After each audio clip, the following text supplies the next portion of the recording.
There are so many things in this world we can worry about, but it's silly to worry about everything. So what should we worry about? Have we gone too far? We in the media often get facts from activists like Ralph Nader. I learned from him that he worries about almost everything. The food. It can spoil in your own refrigerator. Watch out for poultry. Chicken contaminated with pesticides, herbicides, fungicides. Of course, flying's dangerous. Inadequate maintenance. And even carpets are dangerous. Rugs are dirt collectors, and dirt collectors means internal indoor air pollution. Phew, I need some coffee. Well, caffeine's not very good for you. Oh, please, shouldn't we? Worry about the things that are actually dangerous. Stephen Dubner, co-author of Freakonomics, says we're not good at sorting out little risks from big ones. The odds of me dying in a terrorist attack are much less than me dying of a heart attack. And yet when I see the average plate of French fries, I'm not very scared.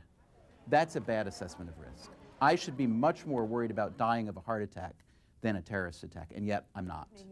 We in the media get very excited about new risks. The #1 threat to the world right now is the deadly flu called the avian or bird flu. And why? But bird flu has killed no one in America, while regular flu, the boring flu, has killed tens of thousands.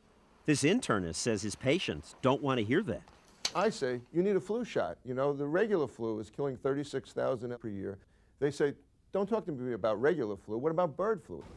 Here's another choice, a house with a pool or a house with a gun. Which would be more dangerous for you? If you went to a friend's house and he had a swimming pool, or his parents had a gun in the house? Gun in the house. Gun in the house. You might pull the trigger by accident, and it might kill someone. And their parents probably assume you're being a much better parent by sending your child to play in the house with the pool than with the gun. But in fact, your child is much more likely to die in a swimming pool accident than by accidental gunplay. 100 times more likely when you look at the actual data on swimming pool deaths. Detectives are investigating a shooting that But parents don't know that because gun accidents make bigger headlines. If a child gets shot accidentally, it inevitably will make the evening news. When a child dies in a backyard swimming pool accident, it doesn't make the news. The media exposure can cloud our judgment about real-life odds. People don't use probability information. That's the key thing. Let's run an experiment with these red and white jelly beans. We gave people a choice of picking a red jelly bean off one of two plates, one with just 20 jelly beans, the other with 100. We offered them $1 if they could pick out a red bean while blindfolded. But here's the odd part. The smaller plate had a higher percentage of red beans. We told people that with clear signs. 10% red on the small plate, just 7% on the big one. Which would you pick? Do you pay attention to an abstract probability ratio, or do you pay attention to what your eyes are telling you when you focus on the red jelly beans? I was surprised that about 1/3 of the people picked the big plate, where they saw more red. He did. I'll take the larger one. He did too. I'm gonna do this one here. This guy even acknowledged that he was picking from the lower percent plate. I'll go with the 7.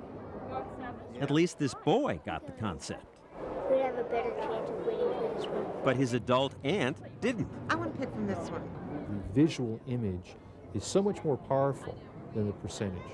A picture is worth 1,000 ratios. I think that there's a better chance of getting one because there's more red ones in here, even though there's more white ones. Please. After she failed, she said, correctly. I need to go back to school.